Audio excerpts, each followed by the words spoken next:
안녕하세요. 물고기자리입니다.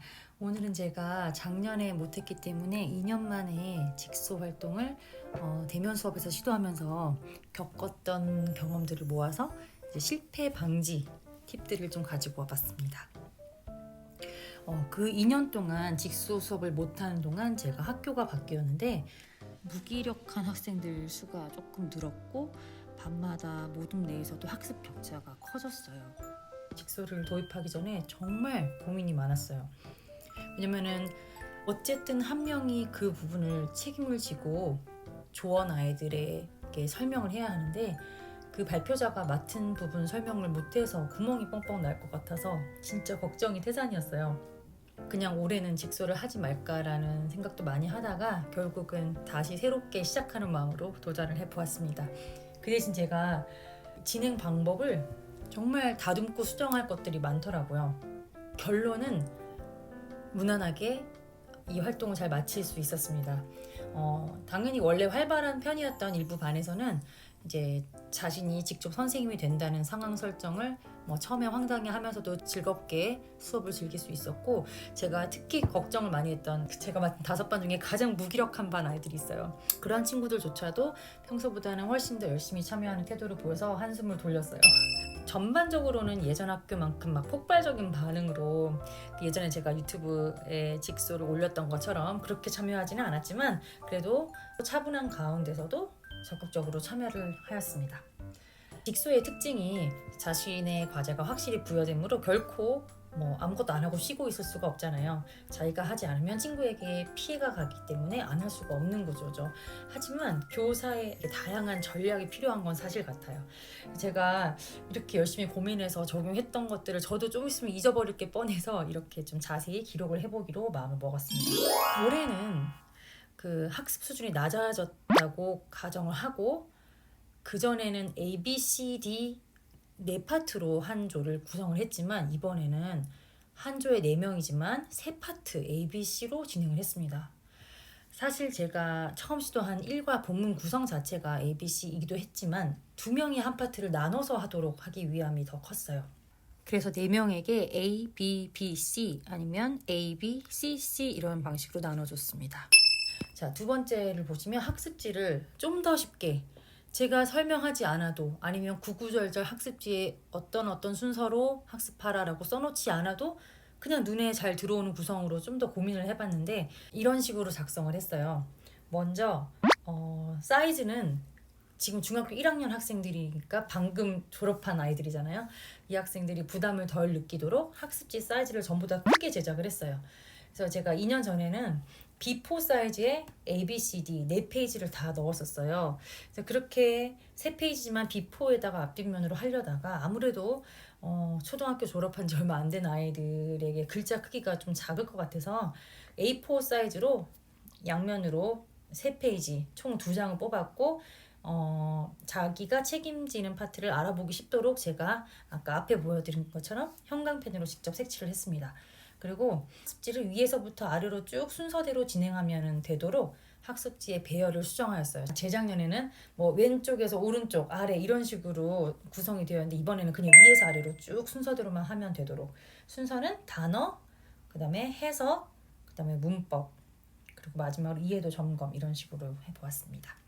그 2년 전에는 동료 평가지를 만든 가장 큰 이유가 아이들이 친구들에게 평가를 잘 받을 수 있도록 좀 의식을 하면서 설명을 하라고 만든 거였는데 올해는 이 동료 평가지를 줬을 때랑 안 줬을 때랑 과제의 이해도가 달랐어요. 제가 어떻게 하다 보니까 어떤 반은 동료 평가지를 주고 직소 활동을 시작했고 어떤 반은 주지 않고 시작을 했는데 제가 아무리 이 직소 활동에 대한 설명을 하는 것보다 이 평가지를 그냥 딱 나눠주면 자신들이 지금 뭘 해야 되는지 정확하게 이해를 하게 돼요. 우선 평가지 제목에 커다랗게 나도 선생님 활동이라고 되어 있으니까 내가 선생님이 되어서 설명을 하는 활동이구나. 그리고 또 거기 친절도 정확도를 별점을 주도록 되어 있잖아요. 그럼 내가 선생님이 됐을 때 친구들한테 친절하게 또 정확하게 설명을 해야 되는 거구나라는 거를 평가 항목만 보고도 직관적으로 이해를 하게 되는 거예요. 그래서 이거를 평가지를 먼저 나눠주고 아이들한테 지금 하려는 활동에 대해서 소개를 해주면 아이들이 되게 쉽게 빠르게 받아들일 수 있었던 것 같아요. 그리고 지금 나도 선생님 활동이 너가 직접 선생님이 되어보는 거기 때문에 이제부터 선생님이 된 친구에게 선생님이라고 불러야 한다라고 알려주면 그때부터 이제 아이들이 막 키득키득 웃기 시작해요. 그 전까지 막 되게 조용한 그런 반들도 이 부분에서는 막 웃어요. 되게 재밌다고 느껴지는 것 같아요.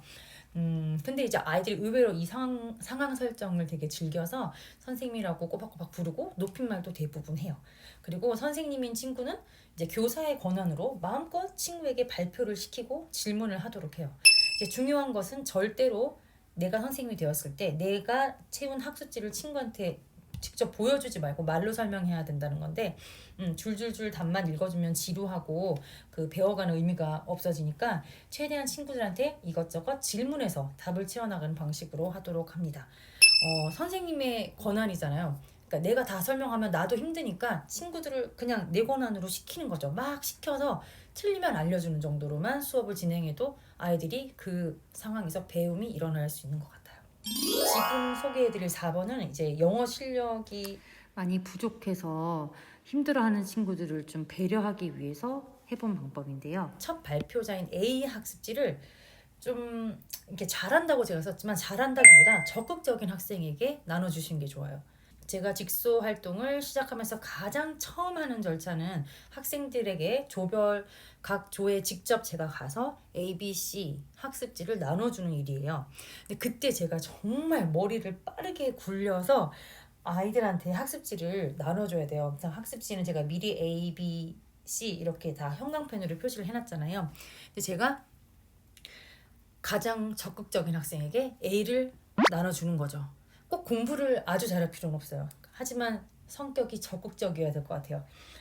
영어 수준이 너무 낮지는 않은 적극적인 학생을 반드시 머릿속에 파악을 하고 아이들 얼굴을 보면서 빠르게 머리를 굴리면서 학습지를 하나하나 나눠주셔야 돼요.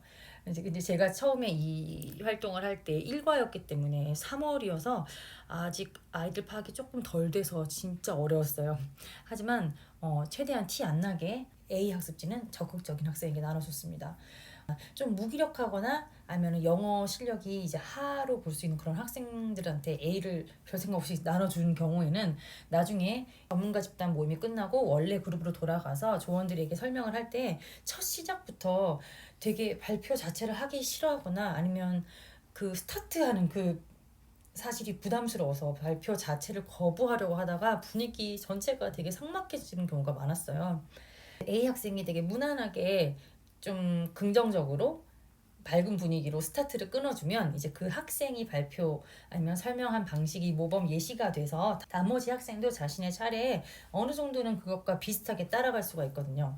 그리고 제가 말씀드릴 게 제가 A, B, C, D 하나씩 했을 경우 가장 간단하게 돌아갈 수 있지만 제가 한 조에 A, B, C만 했잖아요. 그러면은 A는 한 명한테 나눠주고 B를 두 명한테 나눠주고 C 나머지 학생 아니면은 A는 한 명, B 한 명, C를 두 명 이런 식으로 나눠줬습니다.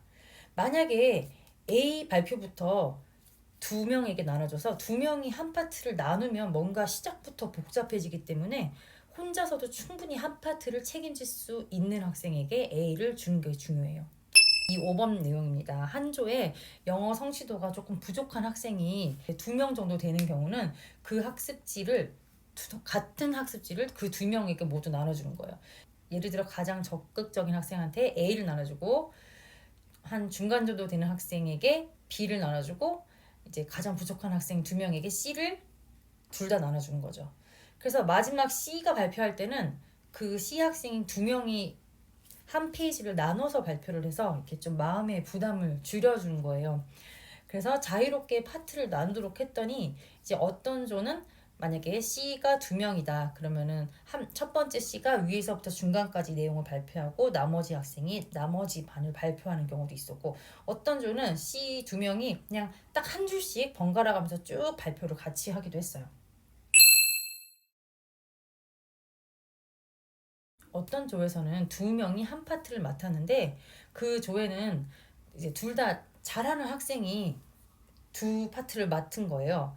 그러니까 제가 조를 성적대로 하지 않고 이제 무작위로 조를 자리 뽑기를 해서 정하기 때문에 이제 그 조에는 이제 수준 성취도 하인 학생이 하나도 없는 조인데 이제 2명이나 된 거죠, C가. 그랬더니 그 학생들은 알아서 2대2로 설명을 하고 있는 거예요.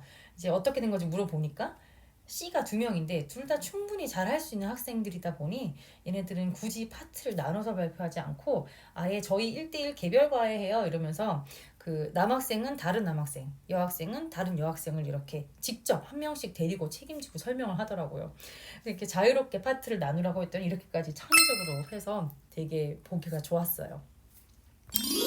그리고 수업하실 때 이제 스탑워치는 꼭 띄워두셔야 합니다. 봐가면서 아이들이 속도를 조절을 하거든요. 저는 첫 번째 전문가 집단이 모였을 때는 충분히 시간을 줬어요. 그래서 7분을 줬었고 그 다음부터 돌아가서 A 선생님 발표, B 선생님 발표할 때는 6분을 줬습니다. 6분을 주고 이렇게 돌아다니면서 조별로 얼마나 많이 활동을 했는지 보고 6분이 모자라진 않은데 약간 6분이 많게 느껴질 때도 있어요. 아이들이 전반적으로 잘하는 경우. 그래서 시간이 좀 충분히 남겠다 하면은 제가 스탑워치를 살짝 1분 정도 줄여서 이렇게 아이들은 아무튼 보면서 합니다. 아이들이 막 발표를 하다가 스탑워치를 보고 시간이 너무 많이 남았네 하면 갑자기 속도를 질질 끌기도 하거든요. 그래서 계속 모니터를 하면서 아이들이 어느 정도 해가고 있는지 파악을 하시면서 스탑워치 시간을 조정하시는 것도 좋을 것 같아요. 그리고 스탑워치가 띠리리리 하고 시끄럽게 울리면 일단 정리를 하고 그 첫 번째 선생님이 되어서 발표한 학생 평가를 꼭 하도록 지도를 합니다.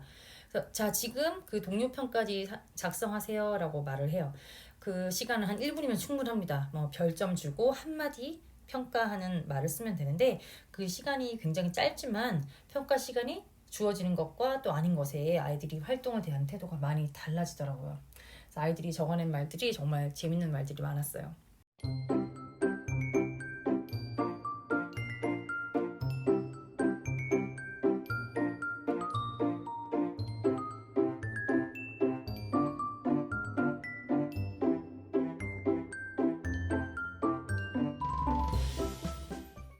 어떤 경우는 ABC 발표가 모두 끝나고 나서 동료 평가지를 작성하라고 할 수도 있는데요. 그러면 조금 긴장감이 떨어지는 것 같고 동료 평가지는 아까 말씀드렸다시피 맨 처음에 나눠주셔서 학습 활동의 특징도 파악하고 한 명 한 명 끝날 때마다 바로바로 평가를 해서 이제 긴장감을 유지시키는 것이 좋은 것 같습니다.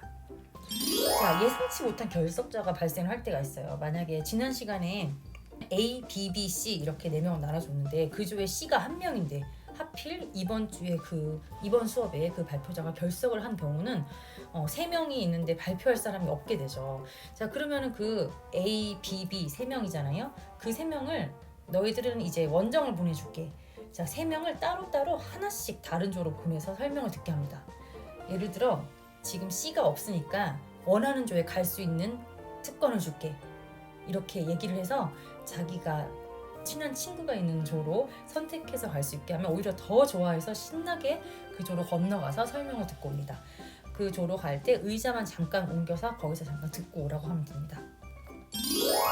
자, 마지막 8번은 이제 올해 처음 시도해본 방법인데 좋았던 것 같아서 소개를 드려볼게요. 전문가 집단이 모이는 그 시간에 제가 할 일입니다. A끼리 B끼리 C끼리 모여서 자기 파트를 완벽하게 정리하는 타임에 이제 저는 뭘 해야 되는지 설명을 해주죠. 자, 너희들이 이제 순서를 정해서 한 문장씩, 한 단어씩, 한 문장씩 돌아가면서 발표를 하고 모두 학습지를 순서대로 채워놓고 답을 쓰세요. 그리고 이제 5분 정도 지나서 아이들이 어느 정도 내용 작성을 마쳤을 때 조별로 찾아가서 진짜 중요한 거라면서 이렇게 알려줘요. 예를 들어 A 전문가 집단으로 가서 얘들아 여기 시험에 반드시 나오는 진짜 중요한 거 3가지가 있으니까 별표를 쳐보세요 하면서 아이들한테 그 중요한 문법 포인트 제가 학습지 맨 왼쪽에 정리해놨잖아요. 그 중에서 한 3개만 이제 형광펜으로 표시를 하라고 해요. 그래서 자, 여기 이 중에 3번 별표 하세요. 이거 시험에 꼭 나오고 아이들한테도 꼭 강조해 주라고. 그리고 이 5번도 중요합니다. 아이들한테 한 3군데 정도만 중요한 문법 사항을 형광펜으로 표시하도록 하고 그게 왜 중요한지도 설명을 해주고 그리고 나중에 자기가 원래조로 돌아가서 선생님이 되어서 설명할 때 친구들에게도 꼭 이 3가지 별표를 치도록 알려주고 이거 시험에 나오는 거라고 강조하도록 했습니다. 물론 시험은 자유학기제라서 중간기말을 보지 않기 때문에 시험에 나오진 않지만 이렇게 상징적인 의미로 시험에 나오는 거라고 이야기했습니다. 나중에 스탑워치가 울리고 각 파트 설명이 끝날 때마다 저는 조별로 돌아다니면서 학생들 학습지에 별표가 쳐져 있는지 확인을 했어요. 그러니까 내용 채워져 있는 것은 물론이고 그 제가 중요하다고 얘기했던 강조했던 별표가 되어 있는지 보고, 그래서 그냥 쭉 설명만 하는 것보다 이렇게 중요사항 강조까지 해줬을 때 그 설명하는 학생의 권위도 조금 세워지는 것 같아서 저는 이 방법이 좋았던 것 같습니다. 제가 이렇게 오늘 8가지로 소소한 팁을 공유를 해봤습니다. 이제 올해는 한 파트를 책임지라고 했을 때 너무나 당황해하고 힘들어할 것 같은 아이들의 얼굴이 보여서 제가 도저히 ABCD로 나오지 못하고 이렇게 2명에게 한 학습지를 나눠서 하도록 이런 방식을 해봤고, 결론적으로 아이들의 부담을 줄여줄 수 있어서 다행이었던 것 같아요.